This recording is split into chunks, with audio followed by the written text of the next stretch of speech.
If you follow my channel for a while, you know that I am one for using camcorders. And a lot of you guys reach out to me, asking me questions about camcorders. What camcorder should I get for my kid's soccer game? What camera should I get to record stage performances? What camera should I get to record my YouTube channel content? And this, that, and the third. But anyone who also does know me even a little more knows that I use a lot of mirrorless cameras as well. Matter of fact, the Sony A6400 is shooting me right now with the Sigma 30mm f1.4. And I just use a mixture of things to shoot these YouTube videos. Sometimes I use a camcorder, sometimes I use a mirrorless. You know, sometimes I use a point and shoot like the Sony ZV-1. Just kind of depends on the weather and my mood.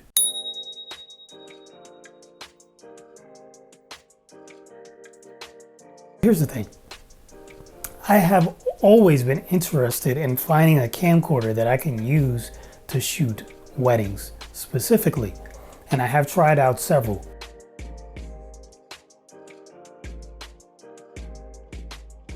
And they just don't have that to help me shoot these weddings. I wind up using this A6400 just because I feel it's the most versatile camera I have in my arsenal right now. It's pretty much good for anything, you know, with the right lens on it and the right stabilizer, whether it's a tripod, a monopod, or a gimbal. It just seems to do the job the best. And I did have the x1500 for a little over a month, and I took it to, I think, 4 weddings maybe.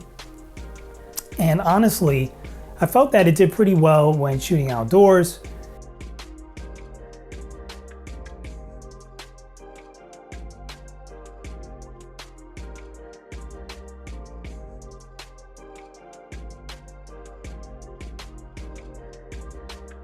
But once you got inside and the lights were not necessarily dim, just regular, the image just doesn't look very good. It starts to fall apart. It starts to get a little mushy looking. You start losing detail, sharpness, and all that stuff. It just goes out the window. It starts, you know, artificially trying to control your noise levels by smoothing stuff out.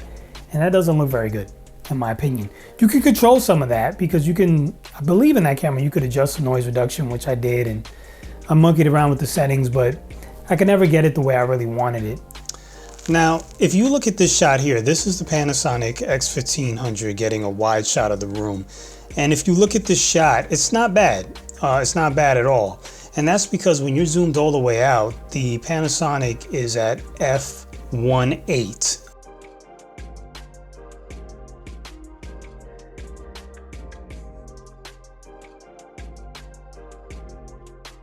But as soon as you start to zoom in with the camera, you lose a lot of light. And you can see in these shots where the lighting is not the best, the image really falls apart. It's just so mushy looking. There's no detail to it at all. Now, of course, we're talking about poor low light performance, which is not surprising with the 1/2-inch sensor, but there are some good points to the camera. You know, one of my favorite things is the fact that you can use an XLR handle, which will allow you to change your audio gain just by turning dials instead of having to go through menu systems. And then it also has a light on it, which I find to be extremely convenient too. The only problem with it is it's not bicolor. So the color that comes out of the light is very whitish blue. So if you're shooting in a room that is incandescent and has a yellowish hue to the room, then you're pointing a blue light at whatever you're shooting. It can shoot 10-bit 422 internally to an SD card, which is very, very, very helpful. It can shoot 4K 60. It can also shoot 120 frames per second in 1080. And another big feature is the dual card slots on the camera, because you can create a backup of whatever you're shooting, or you can do relay recording where one card runs out, the second card will take over. Or you can even record 4K to one card and 1080 to another card, so you can create your own proxy files. Or maybe you just want to have smaller files so that you can easily flip them to social media and then have the 4K files because you're making a short film that's going to be showing on, you know, a big screen somewhere. Who knows? You know, it gives you options. It has built-in image stabilization, which works really well. A 24 times zoom, which can go up to 32 times if you're shooting in 1080, I believe. I mean, just a whole host of features that makes this thing really, really impressive and really good to use. But man, that low light performance when you get indoors, really tough.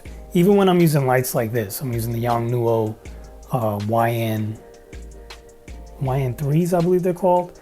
And I've done some reviews on these lights as well, but using these at the reception, pointing them on the dance floor, I really don't like to turn these up to 100% because I feel like I don't need it.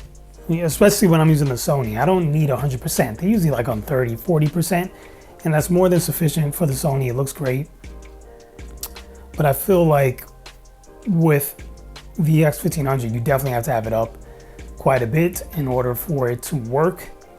And I just don't like blinding people with light. So it's just not practical for the way I like to shoot.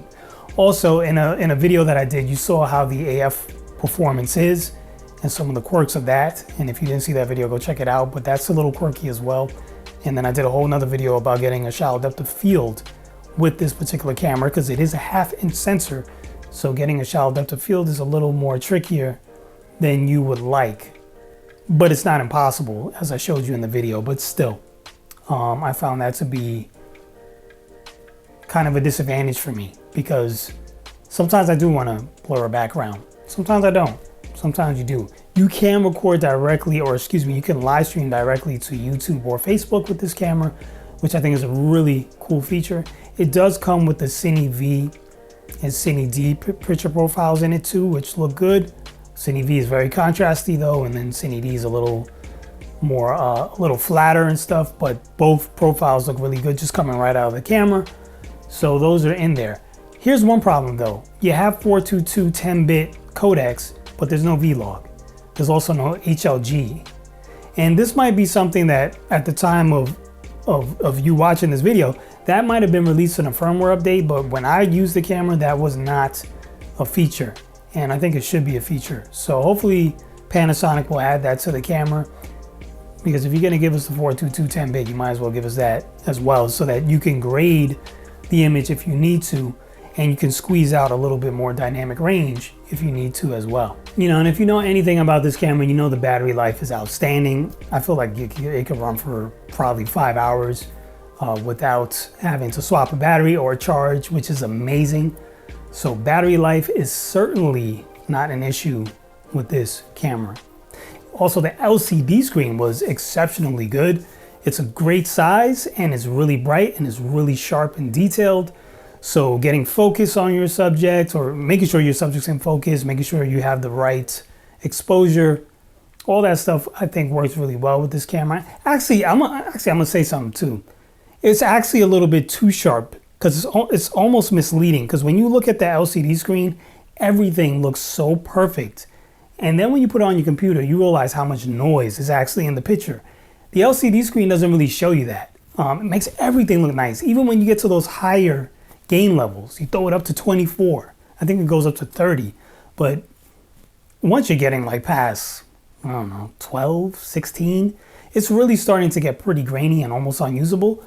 But it doesn't look like that when you look at the LCD screen. So it's a little misleading. So be careful if you have this camera. Just a little tip. You might be shooting stuff and like, oh man, look how beautiful this is. Get it home and it looks like total turd crap. So be very, very careful. And I'm just gonna say this too. I've said this before on this channel. I would love a camcorder that goes beyond a 1-inch sensor and comes with a 4/3 sensor in it. I know Panasonic did it in the past with the DVX200, but that thing is ginormous. It's not something I would use to shoot a wedding. This form factor in the X1500, this size is perfect. It's not too big. It's big enough that it has the dials and the buttons on it, 2 rings on the barrel for iris, for focus. It does a whole lot. It's a really good design, a really good camera.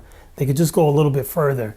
Also, the buttons are really not tactile, so when you're hitting your customized buttons, they're hard to find because they don't stick up enough, and when you press them, they don't kind of click in. It's like the soft touch type of thing going on. It's just bizarre. And the final thing that I really disliked about this camera is when you click on the gain or you click on shutter or iris, the buttons for those, it automatically puts those settings in automatic. Well, if I'm clicking on those settings and I'm in manual mode, I don't want it to go to automatic. I just want to adjust it.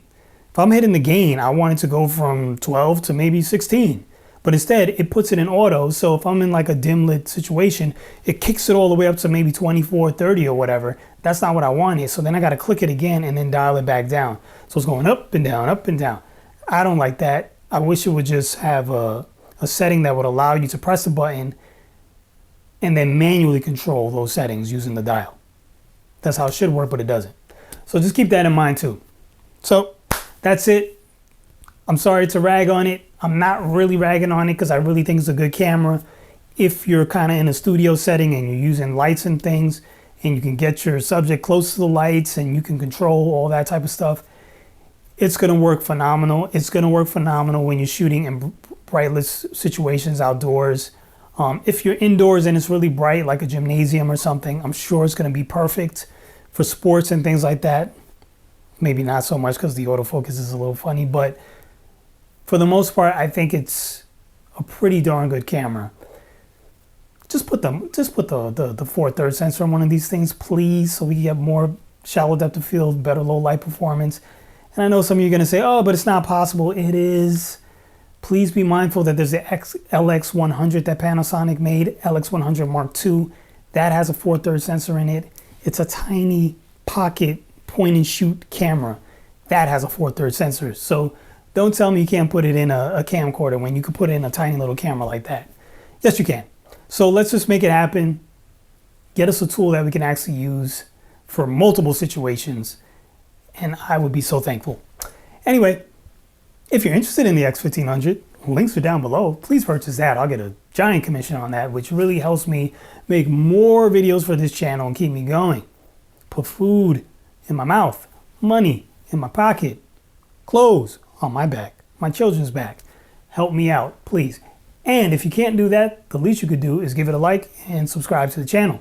As always, I'm Mike Turner. Thanks for watching, and I guess I'll see you soon.